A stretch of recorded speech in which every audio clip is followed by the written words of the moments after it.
وانا عمري ما كنت بصدق في الحاجات الغريبه دي لحد اللي حصل معايا من حوالي سنه.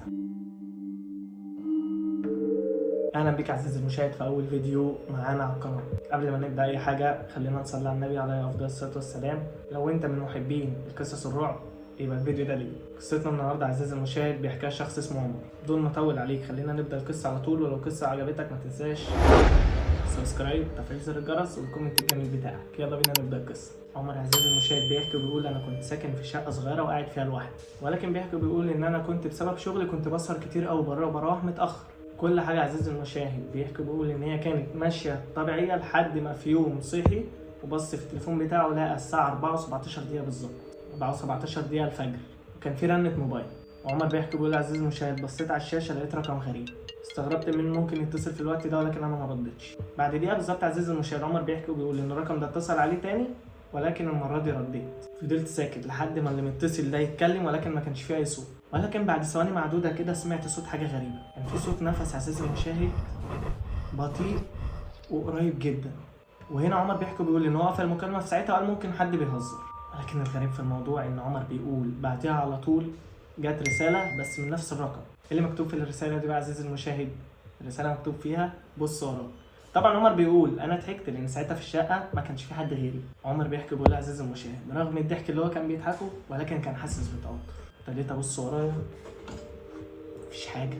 عمر بيحكي وبيقول قفلت التليفون ونمت، ولكن تاني يوم في نفس الميعاد الساعه 4:17 دقيقه الفجر بالظبط نفس الرقم اتصل تاني. عزيزي المشاهد عمر بيحكي بيقول ان المره دي عمر ما ردش، ولكن بعديها بدقيقه من الرنه مثلا دقيقه او دقيقتين عمر بيقول ان جات له رساله ومكتوب فيها ليه ما ردتش. عمر بيقول هنا بقى انا ابتديت اقلق بجد. كمان بيحكي وبيقول ان انا دخلت ابحث على الرقم ولكن ما كانش فيه اي معلومات ولا اي حاجه تدل ان الرقم ده تبع حد معين سواء حد يعرفه او ما يعرفوش. وفضل الوضع ده عزيزي المشاهد اسبوع كامل. كل يوم الساعة 4:17 دقيقة بالظبط الفجر التليفون يرن وعلى نفس الرقم اللي بيرن عليه من أول ما الأيام بدأت، مكالمة ورسالة مكالمة ورسالة مكالمة ورسالة. وكل مرة عزيزي المشاهد عمر بيحكي وبيقول إن الرسالة اللي بتتبعت بتبقى أغرب من الرسالة بتاعت اليوم اللي قبليه. يعني مثلا رسالة مكتوب فيها أنا قريب منك، رسالة مكتوب فيها ما تبصش تحت السرير، رسالة مكتوب فيها أنا شايفك. وعمر بيحكي بيقول عزيزي المشاهد آخر رسالة دي هي اللي جمدت الدم في عروقي. كان مكتوب فيها ايه بقى الرساله دي؟ انا واقف دلوقتي قدام باب الشقه. يا لهوي. عمر بيقول ان قلبه وقع. عمر بيحكي وبيقول انا جريت ابص من العين السحريه على الممر كان فاضي مفيش حد. رجع يبص على الموبايل وصلت رساله جديده مكتوب فيها انا جوه. طب وبعدين بقى في اللعب بالاعصاب ده طب هيعمل ايه؟ عمر ابتدى يقول يا عزيزي المشاهد بعد ما ابتدى يشوف الرساله اللي مكتوب فيها انا جوه طبعا المعلم اترعب. ابتدى يسمع صوت خروشه بسيطه جايه من تحت السرير. الصلاة على النبي يا عمر ده انت هتتروق. عمر بيشرح بقى وبيوصف صوت الخبط اللي هو كان سامعه تك تك تك. وعمر بيقول مجرد ما سمعت الصوت ده جريت فتحت باب الشقه وخرجت بره من غير حتى ما ابص تحت السرير. نزلت الشارع جريت قعدت عند واحد صاحبي ورجعت انا وهو الصبح. لقينا حاجه غريبه جدا عزيزي المشاهد.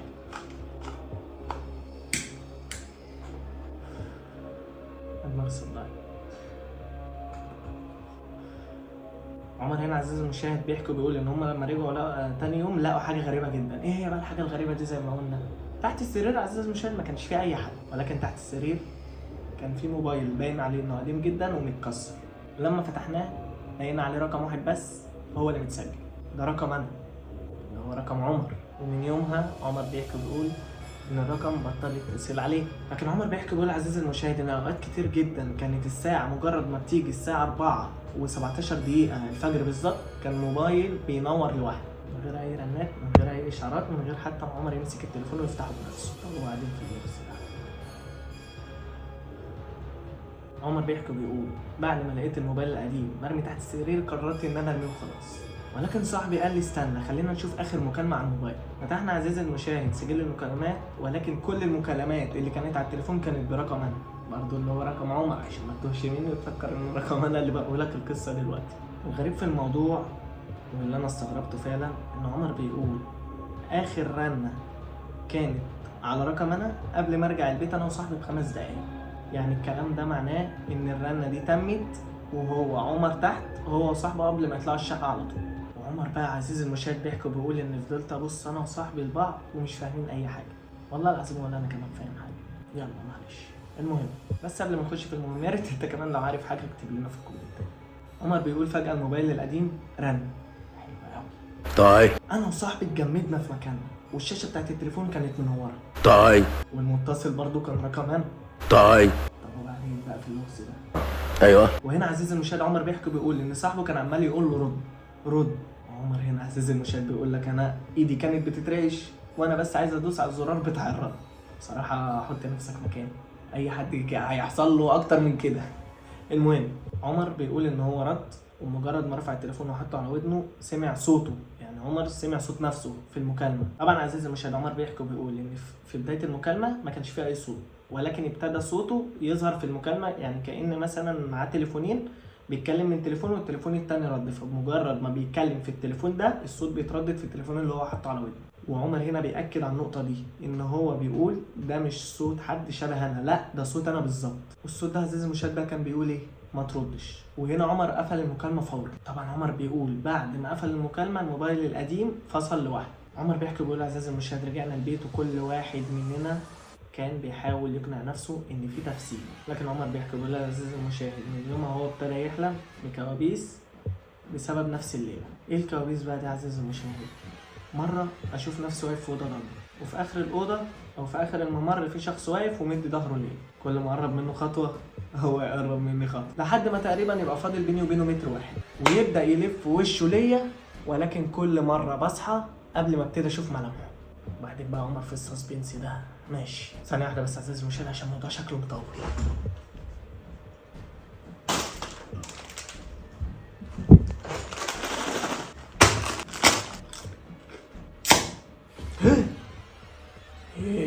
ايه حاسس ان انا قاعد في مطبخ مش بروك الصراحه والله. المهم عزيزي المشاهد وقفنا عند ايه؟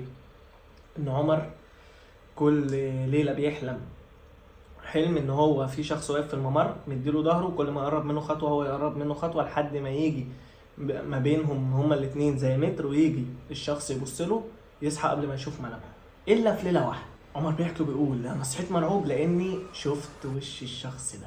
والله بصراحه انا مش عارف اقول لكم ايه بس عمر بيحكي ويقول ان الشخص اللي هو شاف وشه كان هو وش عمر. وبعدين احنا كده في كرتون مش في قصه رعب والله العظيم. تمام ماشي، وصلنا ان الشخص ده هو شخص ايه اللي اسمه عمر، ولكن المره دي كانت عينه باللون الاسود. بقى عين سودا ولا عين خضراء انتوا عرفتونا عشان يبقى عندكم فكره. عمر بيحكي وبيقول في نفس اللحظه اول ما صحيت بصيت على الساعه برضه لقيتها 4 و17 دقيقه، الموبايل كان بيرن ونفس الرقم، ولكن انا المره دي قررت ارد. رديت الو، في صوت بيهمس، الو صوت همس. بعدين بقى انت حد يا بتعمل فيها مقلب يا اما الموضوع بجد. ولكن عزيزي المشاهد بعد صوت الهمس ده حد قال له انا خرجت، وتلقائي راحت المكالمه مقفوله لوحدها. وعمر بيحكي بيقول في اللحظه اللي اتقفل فيها المكالمه سمعت صوت باب الاوضه بتاعي بيتفتح ببطء. ايوه كده دلعني. عمر بيقول انا كنت متاكد 100% ان انا قافل الباب بالمفتاح، والله العظيم 3 يا جماعه انا كنت قافل الباب بالمفتاح. عمر بيحكي بيقول ان هو حاول يقوم من على السرير عشان يشوف ايه اللي بيدور بره، بس بيقول يا جماعه الخير اقسم بالله جسمه كان متجمد مش قادر يتحرك من على السرير. والله العظيم يا عمر انا عايز اقول لك على حاجه، حتى انا لو مكانك والله ما هو ولا هتحرك من على السرير، هشد البطانيه واديها نوم للصبح. عمر ابتدى يحكي وبيقول عمر يا عزيزي المشاهد ابتدى يحكي ويقول ان صوت الخطوات ابتدت تقرب، خطوه تانية تالتة، كل خطوه بتقرب عن اللي قبليه، لحد ما صوت الخطوات ده اللي هو كأنه جاي من بره من اول الطرقه مثلا، صوت الخطوات انتهى يعتبر عند باب اوضتي من بره. عمر بيقول قمت فتحت الباب وبصيت ما كانش في اي حد بره، فضلت مركز في الضلمه في الطرقه بره الاوضه. فجاه سمعت صوت جاي من ورايا، والله العظيم 3 اتخضيت، اقسم بالله اتخضيت. اخلص الاذان ونرجع تاني. خلص الاذان عزيزي المشاهد خلينا نكمل. عمر بيقول فجاه سمعت صوت جاي من ورايا، صوت هادي جدا ضعيف جدا، طلع صوتي انا وبيقول لي ما تقلقش. ما قلقش ايه ده انتوا فرهطتوني. عمر هنا بيقول قلبي كان هيقف حرفيا.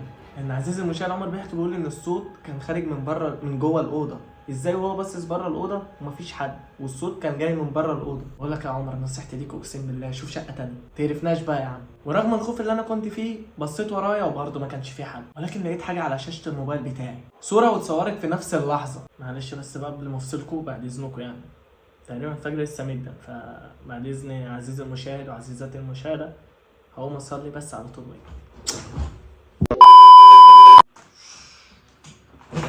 مفيش تقبل الله ولا ايه؟ يلا بينا نكمل القصه.